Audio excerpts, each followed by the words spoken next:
The teenagers who we met today were the ones who actually expressed their wish for parents to communicate.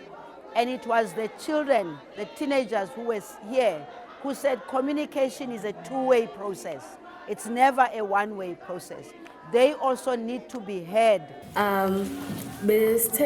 Before kuqale besixoxa as amantombazane about ama-challenges esiwafaceayo emakithi ey'koleni nasemphakathini.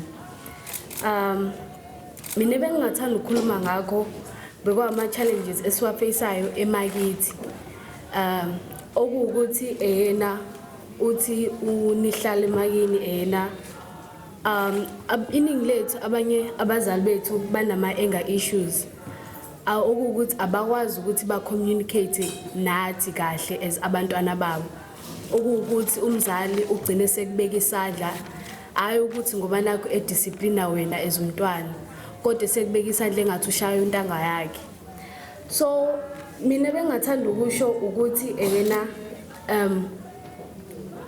kunabanye abantwana esingahleli kahle emakithi because abazali bethu njengoba bese ngishilo abakwazi ukuthi yena sihlalisane kahle. Umzali uthola ukuthi umntwana nizelwe kini niba u5 but umzali uyakushiya akushiye nabantwana usale usunakekela ikhaya. Abanye abazali bethu asibanaki abasinaki as abantwana babo. Okugcina ukuthi sekuyasilimaza lokho as umntwana uthi usulimele emotionally. Nakhona ayi ukuthi abazali bodwa abangekho perfect. Nathi as abantwana kukhambe kugcine la as umntwana ungamhloniphi umzali. Okuwukuthi kuleka i-communication phakathi komzali nomntwana. So as kumzali nomntwana mina bengithanda ukusho ukuthi as thina as abantwana kumele siyazi indawo yethu, kumele uyazi position yakho ukuthi wena umntwana lo umzali umama ubaba.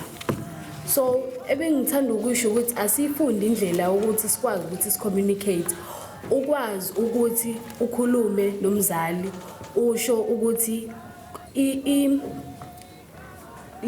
usho ukuthi indlela akuphatha ngayo noma ikhona izinto ezinye azenzayo ongayithandi. Ungavele ukhulume nje engathi ukhuluma nontanga yakho vele uthi hayi wena mana, hayi wena ukuthi nokuthi, but ukwazi ukuthi uhlale ukhulume kahle nomzali. Nokuthi as umuntu omusha kubalekile ukuthi ube emotionally intelligent.